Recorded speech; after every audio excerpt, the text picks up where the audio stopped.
Здравейте! В тази история ще видите как хората се обединиха да построят величествена кула и с гордост се издигнаха към небето. Това разгневи Бога и той обърка езиците им, за да не се разбират, и ги разпръсна по земята. И цялата земя имаше един език и една реч. И като се придвижваха от изток, намериха равнина в земята Сенаар и се заселиха там. И си рекоха един на друг: хайде да правим тухли и да ги изпечем добре. И тухлите им бяха вместо камък, а калта им беше вместо вар.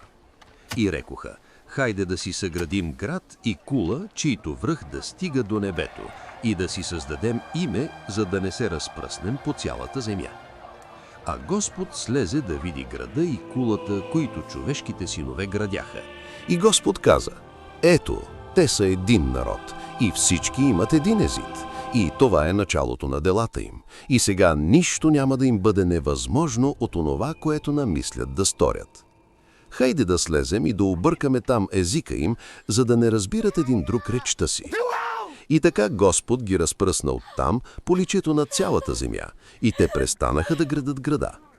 Затова му се даде името Вавилон, защото там Господ обърка езика на цялата земя и оттам Господ ги разпръсна по лицето на цялата земя.